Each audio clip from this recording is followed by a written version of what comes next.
J'ai presque 30 ans, puis j'ai jamais eu de voiture. Je déménageais à Montréal à l'âge de 17 ans, sans envie, puis sans aucune raison d'avoir un permis de conduire. Mais c'est quand j'ai décidé de quitter la ville à 25 ans pour m'en venir à Saint-Hyacinthe que j'ai décidé d'aller le chercher parce que en campagne, c'est un petit peu plus difficile de se déplacer sans permis de conduire. J'avais toujours pas de voiture à ce moment-là, mais j'habitais à côté de mon travail. Le centre d'achat, tous les commerces, toutes les commodités étaient à moins de 15 minutes à pied. Donc, pour moi, c'était un non-sens d'avoir une voiture juste pour aller faire mon épicerie ou mes commissions. Quand je disais ça aux Mascoutins, ils m'ont toujours trouvé un petit peu bizarre, mais tu dis ça à n'importe quel Montréalais, puis pour eux, c'est le gros bon sens. Comme quoi, tout est une question de perception puis d'habitude. Au premier déconfinement, en juin dernier, j'ai dû déménager mon local de masso qui était à ce moment-là dans un gym qui pouvait pas ouvrir ses portes. J'avais donc pas accès à mon local. Puis j'ai trouvé un espace au centre-ville de Saint-Hyacinthe, un beau local, c'était parfait. C'était un petit peu plus loin à ce moment-là, mais l'été, je me déplace à vélo, donc aucun problème. 8 minutes de vélo le matin, 8 minutes de vélo le soir pour revenir chez moi. Le seul hic, c'est qu'à ce moment-là, j'avais pas de laveuse-sécheuse au local, puis pour une massothérapeute, de pas avoir de laveuse-sécheuse dans son lieu de travail, c'est un petit peu plus compliqué. Donc, à chaque matin, je mettais les draps que j'avais besoin pour ma journée dans un sac de sport que je mettais en bandoulière en plus de mon sac à dos, puis je partais au travail. Je faisais la même chose pour revenir chez moi le soir, mais c'était pas super pratique de traîner mes draps comme ça sur mon dos. Je commençais à avoir mal aux épaules, mal au cou. Je savais que je pourrais pas faire ça éternellement. L'automne est arrivé, puis là, je commençais à sérieusement me questionner sur l'intérêt d'avoir une voiture. Je devrais marcher l'hiver, chose qui n'était pas un problème pour moi. C'est 30 minutes de marche, venir à mon local. Mais c'était encore la question du sac de sport rempli des draps qui causait un petit peu plus de questionnement. Je me disais que je pouvais pas marcher 1 heure par jour avec autant de poids sur le corps, que je finirais par me blesser, puis c'était juste pas le fun. Fait que je me suis questionnée sur la nécessité d'avoir une auto à ce moment-là. Mais j'ai décidé d'acheter une laveuse-sécheuse pour le local après, puis ça a réglé ma question. C'est pas que l'idée m'était pas passée par la tête avant, pendant l'été, pendant les jours de pluie, mais j'arrivais à bien fonctionner sans.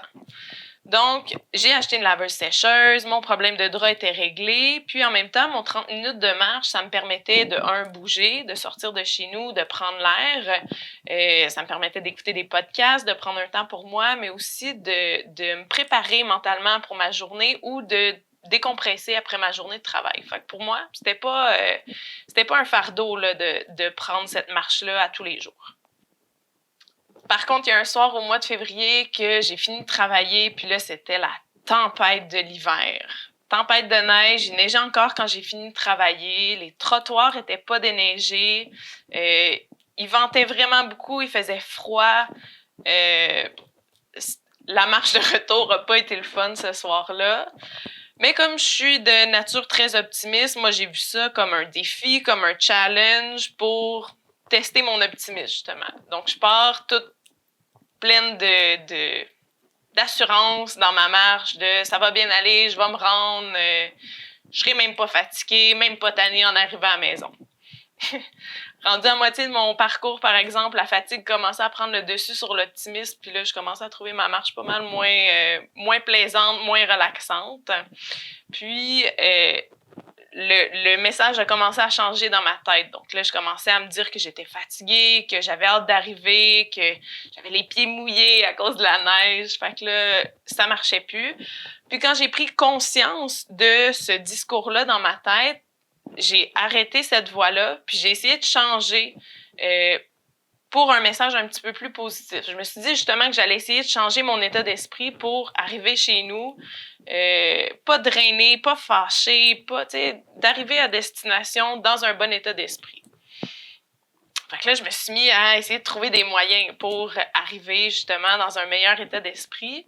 Puis à ce moment-là, j'ai vu des pas dans la neige de quelqu'un qui était passé avant moi sur le chemin. Fait que là, évidemment, je me mets à marcher dans ces pas-là en me disant que ça va être plus facile. Puis au début, c'était vrai que c'était plus facile. Ça allait même plus vite pour marcher parce que j'avais pas à faire le chemin dans 30 cm de neige. Pas vrai, il n'y avait pas 30 cm, mais quand même. Fait qu'au début, ça allait bien, ça allait plus vite, mais à un moment donné, j'ai glissé en marchant sur les pas de la personne qui était passée avant moi. Fait que là, je me suis dit que peut-être que de marcher sur le chemin de quelqu'un d'autre, c'était pas la solution finalement.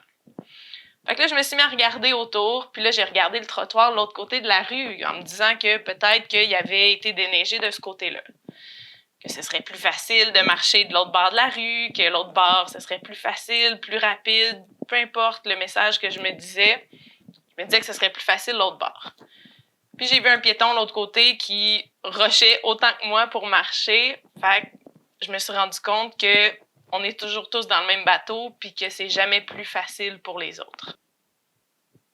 J'essayais de regarder en avant de moi, mais à cause de la neige, je voyais pas vraiment loin. Puis là, je commençais à décourager. J'étais proche, mais j'étais pas rendue encore. C'est le pire moment, ça, quand t'es rendu plus qu'à la moitié, mais que tu sais qu'il t'en reste encore un bon bout. Puis là, la fatigue commence à embarquer. La motivation était plus là pantoute, là. Ma petite voix optimiste du début était vraiment moins là. Puis je me suis arrêtée à une lumière rouge. Puis là, je me suis sentie frustrée parce qu'il fallait que je m'arrête pour laisser passer les voitures. J'avais l'impression de perdre du temps, que ça allait pas assez vite. Puis je me suis rendu compte au même moment d'à quel point ça me faisait du bien de prendre une pause. À quel point c'était ressourçant de reprendre mon souffle, de m'arrêter, puis que j'allais me rendre de toute façon, même si je marchais pas à la même vitesse que d'habitude. Je pouvais pas marcher à la même vitesse que d'habitude parce que c'était la tempête. J'avais pas le choix de ralentir mon pas, puis c'est comme ça que j'allais me rendre à mon objectif, à la maison, dans un bon état d'esprit, puis que j'allais pas juste arriver hyper grognonne, bougonne, puis gâcher le reste de ma soirée. Fait que quand la lumière est tournée au vert, j'ai décidé de ralentir mon pas pour arriver à destination dans un meilleur état d'esprit. Puis là, ce que je vous ai pas dit aussi, c'est que j'avais une vision pendant que je marchais. Je m'accrochais à quelque chose. Je faisais pas juste marcher en me disant je vais arriver chez nous, tu sais, je marche pour marcher, c'est bon pour ma santé. C'est comme à ce moment-là, c'était pas ça mon idée. Il me fallait plus que ça. Il me fallait d'autres raisons de pourquoi j'affrontais la tempête en marchant. Fait que je me suis mis à réfléchir de pourquoi j'avais pas encore de voiture. C'était pas juste la sécheuse de l'hiver. Mon chum et moi, on a un rêve d'acheter une van puis de partir à l'aventure, de partir en voyage. Mais on s'entend qu'en ce moment, les conditions mondiales sont pas très favorables à la van life. Donc, on a un peu changé notre projet, mais quand même, à ce moment-là, ce que je pensais, c'était l'image du camping. Puis là, je me suis vraiment mis à visualiser mon chum et moi sur le bord du feu, sur le bord du lac, en train de juste relaxer, d'avoir une belle discussion, une belle conversation. Puis ça m'a aidé à poursuivre ma marche parce que j'avais une raison de le faire. Puis en plus, je savais où je m'en allais. Je m'en allais chez nous. Puis je savais que j'étais capable de le faire parce que je le faisais à tous les jours. Fait que c'est un objectif qui était réaliste à faire. Fallait juste que je ralentisse le tempo puis que je me reconnecte avec le pourquoi je faisais ça. Fait que quand j'ai réalisé tout ça, là, déjà en pensant au feu de camp, au lac, à mon chum et moi en camping, mon mindset avait complètement changé. C'était plus forçant pour moi à ce moment-là de marcher dans la tempête, dans la neige. C'est juste, je le faisais pour avancer, pour me rendre à cet objectif-là qui viendrait au printemps, à l'été. Fait que cette fois-ci, au lieu de partir dans mes pensées, puis je suis fatiguée, je suis tannée de marcher dans la neige, puis tout ce train négatif-là, je me suis portée sur la visualisation de mon objectif, qui est de partir en camping. Puis, j'ai juste recentré mon attention sur mon souffle, le son de mon souffle, au lieu de me concentrer sur tous les bruits autour. J'ai descendu mon regard sur mes pieds au lieu de regarder tout le chemin qui me restait à faire en avant. Puis je me suis concentrée à juste mettre un pied devant l'autre, un pied à la fois, en me disant que si je continuais de mettre un pied devant l'autre, je finirais par arriver chez nous. Je finirais par arriver à destination.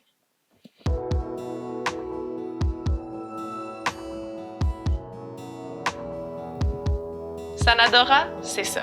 C'est des outils pour t'aider à développer ton mindset et tes habitudes de vie pour atteindre tes rêves et développer ton plein potentiel.